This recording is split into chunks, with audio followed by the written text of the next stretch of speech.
que ni loolu mënul am donc nekk fi woon pour di tal évidemment c'est un homme politique aussi ce président de la République là c'est un homme politique et c'est normal donc buy far dina am au moins fu mu mais donte sax dañuy wax président dafa war a tëddee jaaxanaay ça doit être l'arbitre et tout mais loolu ce n'est que dans les écrits forcément parce que évidemment sentiment yeeg gis-gis yeeg proximité bi ça fait que effectivement on fout du pied ce qui est justement du domaine de l'arbitrage par rapport au président de la République c'est tout. D'accord.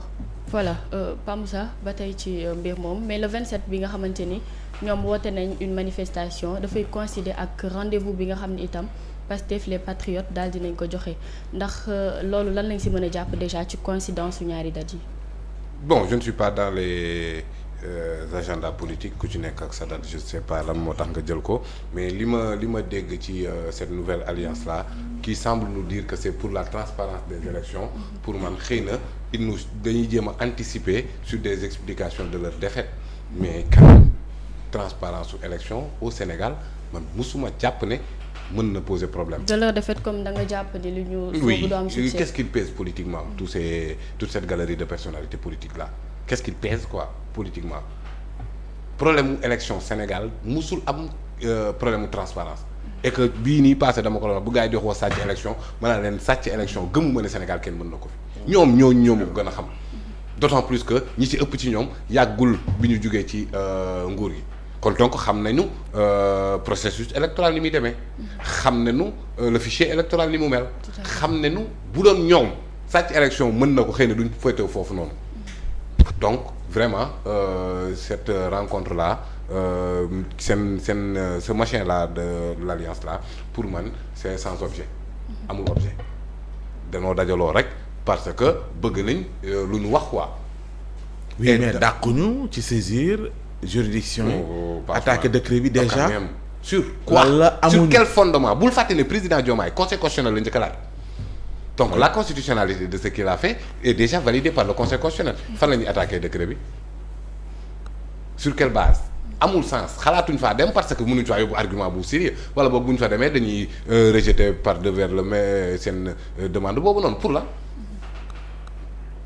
et même bon Aliou mi ngi xaw a extrapoler en parlant de déclaration de politique générale bu mu doon jéem a esquiver le premier ministre am kañ leen dissoudre assemblée les gars kañ leen dissoudre assemblée c'est sincèrement ah déedéet la dissolution commence à partir du décret de dissolution or le décret de dissolution 17 la génn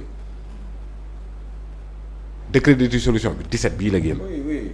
il avait juste annoncé. non c'est que la paperasse administrative maintenant on est non pas 2 jours près quoi. mais xoolal l'assemblée. ñu ko dissoudre à partir officiellement ci décret de dissolution. mais décret bi le président aurait pu le faire le 12 ans. mais il ne l'a pas fait il l'a fait le 17. non mais d'accord mais c'est Or, pas discussion. loo bëgg a relever foofu. ah loo bëgg a relever foofu. non li Aliou di wax 17. waaw non ko li Aliou di wax nekkul parce que daf ne président dafa dissoudre pour éviter le premier ministre déclaration de politique générale or déclaration de politique générale actuellement obligation constitutionnelle la et obligation du règlement intérieur. kon donc loolu bu fekkoon le 17 la officiellement kon ça veut dire que le 13 on aurait pu faire la déclaration de politique générale. non c'est pas vrai. non non li nga wax amul décret bi kañ la génn non li nga wax amul boy. décret bi kañ la génn. oui mais arrêtez un peu. ça fait quoi non, ce n'est pas l'annonce qui dissout l'Assemblée, ça fait c'est le office de décret. foi ouais C'est le décret qui dissout l'Assemblée. oui mais ce n'est pas déjà le l'annonce. fait que le Non, président mais de la mais République pas prononcé ko. waaw prononcé na ko. ne dina dissoudre Assemblée. C'est ça. dissolution bi à partir du 12 la am sinon kon ça non de toute façon loolu quand même Pa Moussa. Le 17. Pa Moussa je suis sûr que tu as compris. de fait mais de droit. le 17 de droit mooy décret le 17 mooy décret bi. moo koy or mandargaal man mii nii qui ne suis pas un acteur politique qui n'appartient pas à un parti politique bokkuma ci benn coalition je ne vais pas aux élections mënoon naa xam datu élection bi jarul concertation kenn constitution wax na ko di nee na ko boo dissoudre jàpp mënoo koo teg avant 2 mois mënoo koo teg plus de 3 mois kon ci benn intervalle 17 novembre ak 17 décembre kese la élection bi mën a am kese.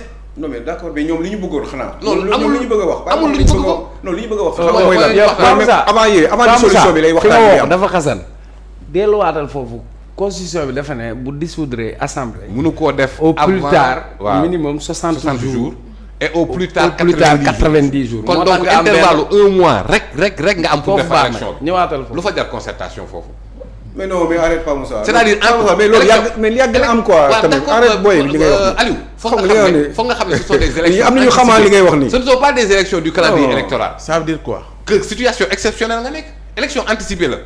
mais man expliqué naa lan amul lenn loo ciy waxtaan ak. non de toute façon il l'aurait jamais fait. xoolal kii li koy intéressé woon c'était autre chose quand même. il avait d'autres priorités. da ngay convoquer le corps électoral. ñu xool caution bi lan la mu am une révision exceptionnelle mais xam nga loolu lépp du am est-ce que. oui sauf que du am. du am. mais yooyu waxtaan amoon xëy na mën naa loolu waxtaan amoon mën naa non non Aliou loolu c'est réglé déjà par la constitution et le non code électoral. non avant constitution bi laa wax xam nga loolu kañ lay am. réglé na ko ba pare. waaw ma expliqué avant xam kañ lay am loolu. bu waxtaan yi amee ba pare. waaw ci lay président bi. waaw di dissoudre assemblée nationale. sauf que dañu am délai. dissolution bi ngay wax yow mais dissolution. problème de timing la ñu am non pour mu leer ah. non problème timing. non mais président il aurait pu dire non je dissous dans un mois. mais bu dissous non déglu leen bu baax li may wax. mënoon na ne je dissous dans un mois mais amul temps dissous dans un mois parce que il a d'autres préoccupations. man c'est tout ce que j'ai dit. loolu laa lay wax. non parce que c'est à partir de la période kii décret de dissolution bi ngay wax noonu. à partir de période boobu la d'accord na mais mun na ne c'est dans un mois que je vais décréter la dissolution. waaw léegi li wax la rek quoi ni mbir mi. xam naa li nga bëgg a wax de. D'accord. c'est-à-dire da nga bëgg ne y a une dafa am benn calcul politique ci ginnaaw mooy éviter le premier ministre la déclaration de politique générale loolu la Aliou bëgg a wax. ma ne la loolu président mënu koo xalaat premier ministre mënu koo xalaat parce que c'est une obligation constitutionnelle et une obligation du règlement intérieur de l'Assemblée nationale le premier ministre mënul bañ a def déclaration de politique générale mënul nekk c'est inévitable obligation la ci constitution règlement intérieur bi assemblée waxaat ko xam nga lan moo ko waraloon mu bañoon ko def mooy règlement intérieur bi moo baaxul woon léegi defaraat nañ règlement intérieur bi donc kon premier ministre mënul non président de la République moo ne le 13 non 13 day am déclaration politique générale. waaw moo ne le 13 moo ko wax moom. waa léegi président bi moo war defaat tamit li ko constitution may ñu dissoudre assemblée non il fait ce léegi qu'il veut il fait ce qu'il veut. mais sauf que non boo waxee loolu non moom boo gisee mu def ko le 12 moom expliqué na sax lan moo tax léegi ku mu neex mu gëm ko mais expliqué na lan moo tax mu jël décision boobu. waaw bi muy def son allocution la. waaw léegi li may wax lu am solo.